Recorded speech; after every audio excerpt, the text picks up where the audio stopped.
السلام علیکم ورحمۃ اللہ وبرکاتہ۔ امید ہے آپ سب خیریت سے ہوں گے۔ بعض دفعہ انسان بہت محنت کرتا ہے، بہت کوشش کرتا ہے، لیکن اس کے خرچے پورے نہیں ہو رہے ہوتے۔ ہر طرف سے مصیبت کے پہاڑ اسے نظر آ رہے ہوتے ہیں، پریشانیاں ہی پریشانیاں اسے گھیرے ہوئے ہوتی ہیں۔ اس کی زندگی اتنی اجیرن بن جاتی ہے کہ بس اس کا دل کرتے ہے کہ میں اس دنیا سے چلا جاؤں، میرا اس دنیا میں رہنے کا کوئی حق نہیں ہے۔ ایسا ہی ایک واقعہ آپ کے سامنے آج ایک کسان کا رکھنے جا رہا ہوں کہ دن رات بیچارہ محنت کرتا، دن رات اس کے اندر ہل چلا تھا، دن رات صبح نہ دن دیکھتا نہ رات دیکھتا، فصل کو تیار کرنے کے پیچھے محنت میں لگا رہتا، لیکن انتھنک محنت کے باوجود بھی اسے کسی قسم کا کوئی رزلٹ اچھا نہیں مل رہا، باوجود اس کے کہ اس کے قرضے ختم ہوں اور زیادہ قرضوں کا بوجھ اس کے اوپر پڑ رہا تھا۔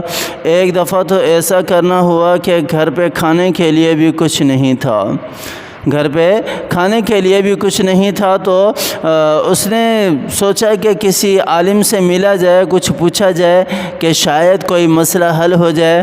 تو مسجد کے پیش امام کے پاس گیا اور جا کر اپنا سارا دکھڑا اسے سنایا کہ میں اتنی محنت کرتا ہوں، صبح سے لے کر شام ہو جاتی ہے، نہ میں نے دن دیکھا نہ میں نے رات دیکھی اپنی فصل کو اگانے میں، اور مجھے اس کے ثمرات، اس کے اثرات، اس کا پھل نہیں مل رہا۔ میں بڑا پریشان ہوں، قرضوں تلے دب گیا ہوں، اور اتنے زیادہ قرضے ہو گئے ہیں کہ میں اب ان سے نکلنا میرے لیے بہت مشکل ہوتا چلا جا رہا ہے۔ تو اس عالم نے کہا، اللہ کے بندے، جب زمین والوں کے دروازے بند ہو جائیں اور جب آپ اپنی محنت سے اکتا جاؤ، جب آپ اپنی کوشش سے تھک جاؤ، تو ایک دروازہ اللہ کا ہمیشہ کھلے ہے، اس کو کھٹکھٹاؤ، انشاءاللہ آپ کا معاملہ حل ہو جائے گا۔ فرمانے لگے کہ میں ایسا کیا کروں؟ تو اس عالم نے کہا کہ آپ استغفار پڑھنا شروع کر دیں، صبح شام اپنا کام کے ساتھ ساتھ آپ اپنی زبان پر استغفار جاری رکھیں۔ تو اس کسان نے استغفار پڑھنا شروع کر دیا، صبح شام، بس جب بھی اپنی زمینوں کے اندر ہل چلاتا استغفار پڑھتا، پانی لگاتا استغفار پڑھتا، بیج بوتا استغفار پڑھتا، یعنی جو بھی کام کرتا وہ استغفار اس کی زبان پر جاری رہتا۔ کرنا ایسا ہوا کہ آنے والی فصل نے اسے 3 گنا زیادہ منافع دیا۔